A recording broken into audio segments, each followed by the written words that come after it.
Halo semuanya, ayo tekan tombol subscribe dan mari kita buat perjalanan ini lebih seru bareng-bareng. Eits, jangan lupa like dan komen juga ya, dengan masukan dari kalian pemirsa terkasih, semoga channel ini lebih berkembang. Terima kasih. Bab 1366. Kelas dan negaramu telah memutuskan bahwa batasmu adalah pengekanganku. Tunggu saja, Harvey York. Aku akan membunuhmu cepat atau lambat. Jika aku tidak bisa, aku akan membunuh istri dan saudara iparmu. Aku akan membunuh seluruh keluargamu. Meskipun semua anggota badan Cham hancur, dia masih merasakan kebanggaan yang tak terkatakan melonjak di dalam dirinya. Hanya negara H. Hanya warga negara H. Mereka tidak akan pernah bisa dibandingkan dengan Country J yang perkasa. Dominic dan petinggi Star Chaebol lainnya memelototi Harvey dengan dingin. Harvey cukup mendominasi, sedemikian rupa sehingga dia berani mematahkan semua anggota badan Cham. Masalahnya, dia tidak bisa menghabisi Cham. Dia menjamin bahwa perlindungan mereka akan cukup baik. Pasti ada saat-saat ketika keluargamu sendirian ketika penjagamu ceroboh. Aku akan menunggu kesempatan itu mulai sekarang. Ketika saatnya tiba, aku akan membunuh mereka sendiri. Cham menjadi gila. Dia menderita luka berat dan benar-benar dipermalukan. Bahkan salah satu dari 8 Raja Surgawi yang sangat dia hormati telah diinjak-injak ke tanah.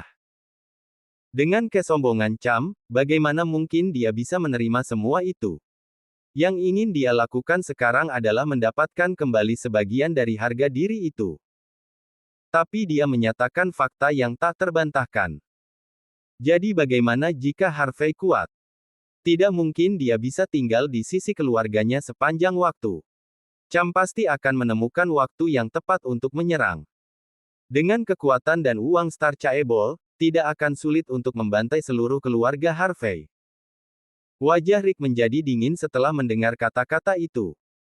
Secara alami, dia juga menginginkan balas dendam atas semua penghinaan yang dia alami hari ini. Jika tidak, dia tidak dapat dianggap sebagai salah satu dari 8 Raja Surgawi. Harvey menoleh ke Rick sambil tersenyum. Dia berkata dengan tenang. Wakil perwakilanmu benar-benar mendominasi. Dia mengancamku. Dia mengancam seluruh keluargaku.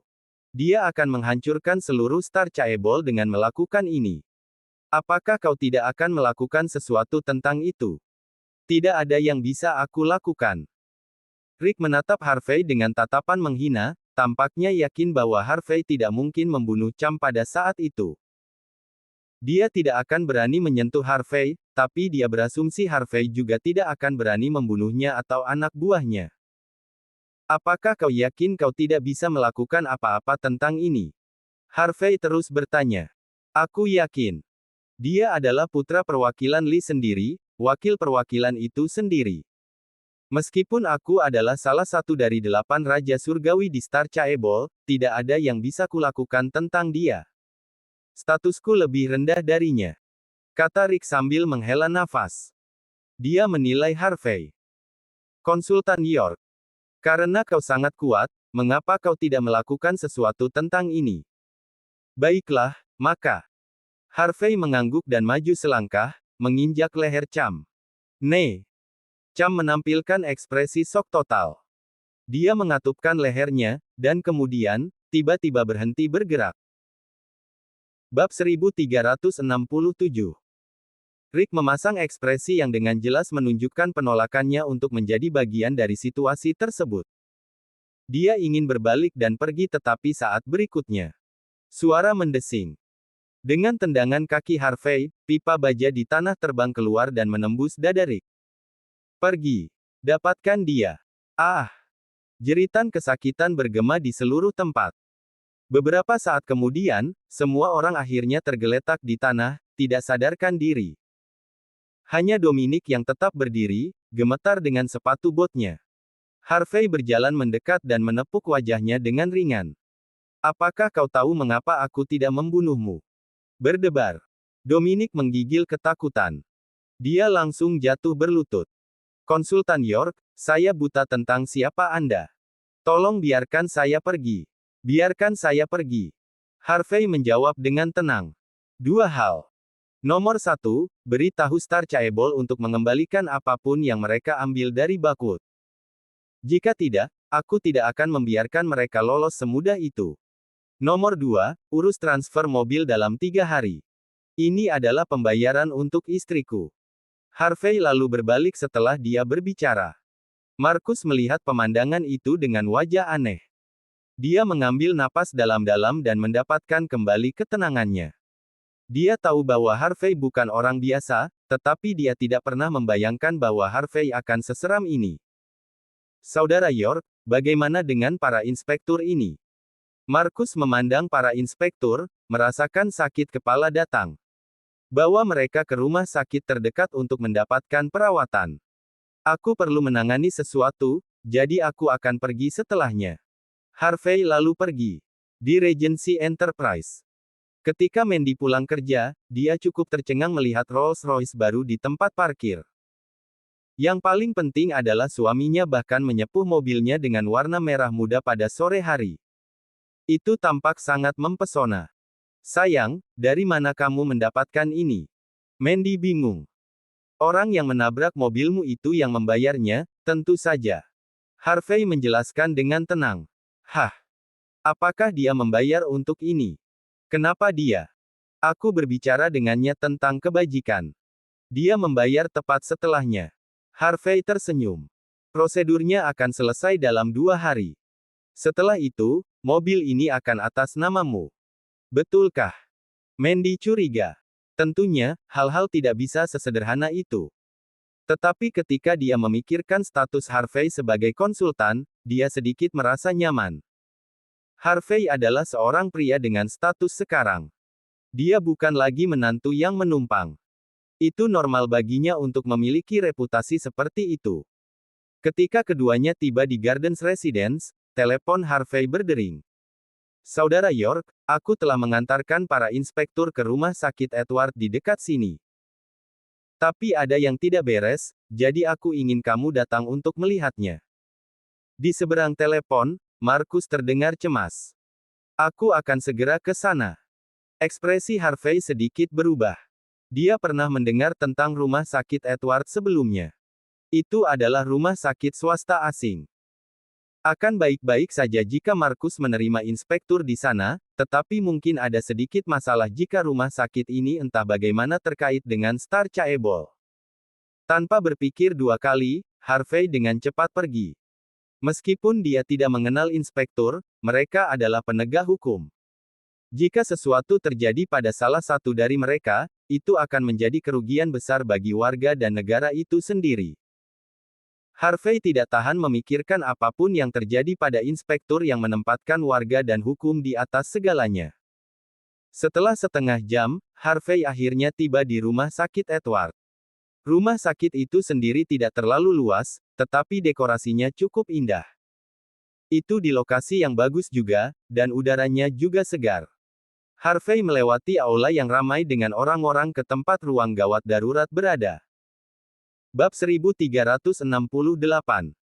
Markus berlari di sekitar pintu masuk ruang gawat darurat, ekspresi cemas di wajahnya. Begitu dia melihat Harvey, dia berbisik. Saudara York, masalah besar. Apa masalahnya? Harvey mengerutkan kening. Aku menerima inspektur di sini dan membayar biaya sesuai permintaan perawat, tetapi tidak ada dokter di sekitar untuk membantu. Mereka tidak akan datang ke sini tidak peduli berapa kali aku bertanya kepada mereka. Maaf, Saudara York. Aku tidak bisa melakukan apa-apa. Markus merasa bersalah. Harvey mempercayainya untuk menangani situasi dengan benar dengan menyerahkan inspektur kepadanya, tetapi pada akhirnya, dia masih harus meminta bantuan Harvey. Harvey menepuk bahu Markus. Markus tidak melakukan kesalahan apapun. Harvey lah yang sedikit ceroboh. Menelepon Departemen Kepolisian Bakwood biasanya akan menyelesaikan situasi dengan mudah. Tetapi setelah apa yang terjadi di Golden Pond Mountain Villa, Markus menjadi takut. Dia tidak berani memanggil polisi. Aku akan menanganinya. Harvey segera berjalan ke meja resepsionis dan menekan tombol penyelamatan darurat. Bahkan setelah 3 menit penuh berlalu, tidak ada yang muncul. Markus dan Harvey tidak hanya berdiri diam dan terus menekan tombol. Beberapa perawat akhirnya datang. Salah satu perawat wanita memiliki wajah yang tidak menyenangkan, dan papan nama di dadanya bertuliskan Holly. Siapa yang terus menekan tombol penyelamatan darurat? Tidakkah kamu tahu bahwa kamu hanya perlu menekannya sekali? Kenapa terburu-buru? Tentang untuk bereinkarnasi atau sesuatu? Tidakkah kamu melihat bahwa ini adalah waktu minum teh sore kita? Holly meraung tidak sabar, suasana hatinya sangat buruk. Perawat lain memandang Markus, yang berdiri di samping meja resepsionis, wajah mereka penuh dengan penghinaan. Apakah kamu yang terus menekan tombol itu? Tidakkah kamu mengerti bahwa dokter juga perlu istirahat, tidak peduli seberapa buruk situasinya? Mengapa kamu datang ke rumah sakit Edward jika kamu bahkan tidak tahu aturan di sini? Wajah Markus sedikit menggelap. Aku datang ke sini setengah jam yang lalu, dan aku membayar tagihan. Semua pasien membutuhkan bantuan segera. Tidak apa-apa jika itu sesuatu yang lain, tetapi kalian semua malas karena tes sore. Apakah ada di antara kalian yang memiliki moral? Aku akan mengerti jika kau berada di departemen lain, tetapi ini adalah departemen penyelamatan darurat. Bukankah kau seharusnya tersedia 24 jam? 24 jam. Apa yang kau pikirkan? Holly mengukur Markus dan melihat bahwa dia mengenakan seragam keamanan. Dia mengejeknya. Rumah sakit Edward memang buka 24 jam, tetapi layanan ini hanya berlaku untuk orang kaya. Orang miskin sepertimu, seorang satpam, ingin kami bekerja 24 jam. Kau seharusnya sudah berterima kasih kepada kami jika kami melirikmu setelah istirahat dan menikmati makanan kami. Kami akan kembali untuk minum teh sore. Jangan berani-berani menekan tombol lagi. Jika kau masih marah, bawa pasien dan pergi. Rumah sakit Edward tidak berbisnis dengan orang miskin. Markus gemetar karena marah. Statusnya sebagai pemimpin tim keamanan Sky Corporation bukan itu. Tamparan. Harvey tidak tahan lagi dengan pemandangan itu. Dia segera melangkah maju dan menamparkan Holly, membuatnya terbang. Bab 1369. Holly terlempar ke tanah dan berguling beberapa kali oleh tamparan itu. Mantel putih bersihnya sekarang semuanya kotor, dan ada bekas telapak tangan di wajahnya, membuatnya sangat bingung.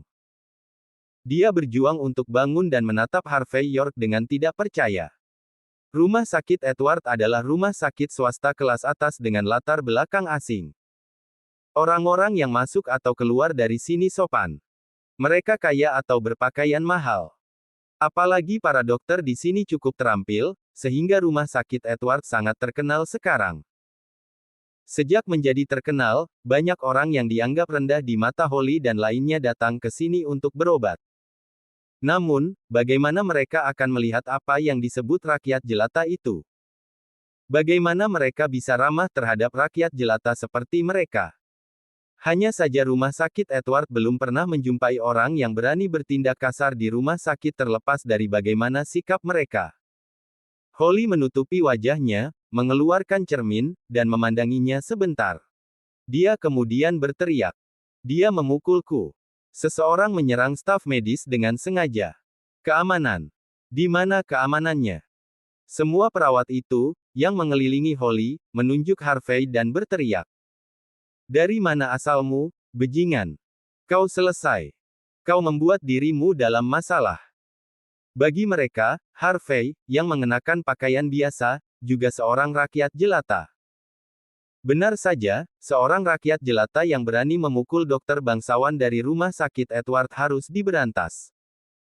Dokter harus memperlakukan semua pasien secara setara. Beraninya kau mengatakan bahwa kau adalah seorang dokter dengan kualitas seperti itu. Harvey mencibir. Tidak layak tinggal di rumah sakit seperti itu. Pada saat ini, Harvey tidak peduli dengan orang-orang itu. Sebaliknya, dia menendang pintu ruang gawat darurat. Markus terkejut sejenak dan kemudian berjalan mengikutinya. Tak lama kemudian, Harvey melihat beberapa inspektur yang sedang berbaring di tandu. Mereka terluka parah. Untungnya, mereka hanya mendapat luka daging dan tidak akan mati dalam waktu dekat. Markus berlari pada saat ini dan berkata, "Saudara York, apa yang harus kita lakukan sekarang?" Harvey berkata, "Pergi, cari beberapa kursi roda, dan bawa semua orang keluar. Aku akan memanggil ambulans dari rumah sakit Neumhi dan mengirim orang-orang ke sana." Markus sedikit mengangguk. Memang, tidak cocok untuk tinggal di rumah sakit Edward. Mengirim orang ke rumah sakit Neumhi sesegera mungkin adalah yang terpenting. Sementara Harvey berbicara, dia sudah menelepon Yul Graham dan memintanya untuk segera mengirim ambulans dari rumah sakit Neumhi. Sementara itu, sudah ada langkah kaki yang sangat bising di luar pintu, serta jeritan putus asa Holly. Harvey tampak acuh tak acuh. Dia kemudian berjalan ke tepi pintu dan menendangnya. Bang! Sekelompok penjaga keamanan, yang bergegas menuju luar ruang gawat darurat, langsung tersungkur ke tanah oleh pintu. Adapun selusin orang yang akan bergegas masuk, semuanya jatuh tak berdaya. Holly meratap ketika dia dihancurkan di bawahnya oleh beberapa penjaga keamanan bertubuh besar yang jatuh. Hampir bersamaan, sekelompok orang, dengan aura menakutkan, masuk dari ujung lain koridor. Yang memimpin adalah seorang wanita paruh baya berjas putih. Wanita ini memiliki wajah yang cantik. Ekspresinya sedikit dingin, dan dia tampak memancarkan sedikit aura superior. Ketika para perawat melihat wanita paruh baya ini, semua ekspresi mereka menjadi pucat. Mereka takut padanya. Wanita ini tak lain adalah Direktur Rumah Sakit Edward, Ashley Judd. Pada saat ini, Ashley tampak dingin. Siapa yang berani membuat masalah di rumah sakit Edward? Direktur Judd, ini dia. Dia mengatakan bahwa rumah sakit Edward tidak memiliki etika kedokteran. Dia bahkan memukul saya dan menendang pintu ruang gawat darurat sampai rusak. Dia juga berencana membawa pasien pergi. Holly bangkit dari tanah dan menunjuk Harvey, yang sedang berjalan keluar dari ruang gawat darurat. Bab 1370. Ashley Judd sedang mengukur Harvey York, terutama setelah melihat pakaiannya yang biasa dan jam tangan tua di tangannya. Dia kemudian berkata dengan dingin, "Panggil semua penjaga keamanan dan beritahu mereka bahwa seseorang membuat masalah di sini. Ini akan menjadi bonus mereka. Minta mereka untuk memanfaatkan peluang mereka." Ashley dengan dingin memimpin sekelompok orang ke depan Harvey dan menatap Harvey dengan merendahkan. Apalagi saat melihat seragam satpam yang dikenakan Markus, tatapannya semakin mencemooh. Menurut pendapat Ashley, penjaga keamanan berada di tingkat masyarakat yang paling rendah. Mereka yang bergaul dengan mereka juga lebih rendah dalam segala hal. Di mata Ashley, inspektur yang terluka itu seperti sekelompok gangster muda yang berkelahi karena pakaian kasual yang mereka semua kenakan. Dengan statusnya sebagai direktur rumah sakit, bagaimana dia akan memandang mereka? Sementara itu, Ashley memandang Harvey dan Markus dengan dingin. Dia berkata, "Jika kau mengatakan bahwa kami tidak terampil dan memiliki efisiensi yang buruk, aku hanya akan memindahkanmu ke rumah sakit lain tanpa keberatan. Tapi, kau bilang kita tidak punya etika kedokteran. Sungguh lelucon. Apakah kau tahu latar belakang rumah sakit Edward? Rumah sakit kami berada di bawah keluarga Judd dari Walsing. Kami memiliki cabang di seluruh negeri. Selain itu, kami selalu memberikan keterampilan medis yang baik dan layanan yang sangat baik kepada publik. Kau secara terbuka mengatakan bahwa rumah sakit Edward tidak memiliki etika medis. Aku harus curiga bahwa kau di sini untuk membuat masalah. Siapa yang memberimu keberanian untuk memfitnah kami dengan santai? Siapa yang memberimu hak untuk melakukannya?" Ashley tampak kedinginan. Ini adalah pertama kalinya dia bertemu seseorang yang berani membuat masalah di rumah sakit Edward. Fitnah. Itulah yang sebenarnya. Markus kesal. "Aku sudah di sini dengan yang terluka selama setengah jam. Kau mengatakan untuk membayar biaya terlebih dahulu, dan aku melakukannya. Lalu bagaimana denganmu? Sudah lebih dari setengah jam, dan bahkan seorang perawat pun tidak muncul, apalagi seorang dokter. Aku menekan tombol darurat, Tapi kau bilang ini waktunya minum teh. Tidakkah kau berpikir bahwa yang terluka mungkin mati saat kau minum teh? Dengan orang-orang sepertimu yang menjalankan rumah sakit, etika medis apa yang mungkin ada? Markus akan memutar nomor saat dia berbicara. Bakwood adalah tempat yang taat hukum, dan rumah sakit seperti ini pasti akan dihukum. Izin rumah sakit seperti milikmu harus dicabut. Berhenti mengoperasikannya di sini untuk menyebabkan lebih banyak kerugian bagi orang-orang. Harvey tampak acuh tak acuh dan sedikit membela inspektur di belakangnya. Mereka adalah para pembela rakyat. Dia tidak ingin orang-orang itu terluka dua kali jika mereka bertengkar nanti. Melihat Markus akan menelepon, Ashley melambaikan tangannya dan memberi isyarat kepada lusinan penjaga keamanan untuk mengelilingi mereka berdua, dan berseru dengan dingin. Apakah kau punya keluhan? Teruskan dan lakukanlah. Tapi aku katakan, tidak peduli siapa yang datang, itu tidak akan berguna. Siapa yang berani menutup properti keluarga Judd? Adapun kalian berdua bukan siapa-siapa, aku khawatir kau tidak tahu apa yang diwakili oleh dua kata itu, keluarga Judd kan? Kau tidak pantas tahu, tapi demi kau, aku memberitahumu. Orang harus mengakui kesalahan mereka ketika mereka melakukan kesalahan. Aku tidak meminta apa-apa lagi. Berlututlah dan akui kesalahanmu lalu beri kami kompensasi $150.000 karena kamu memfitnah rumah sakit Edward.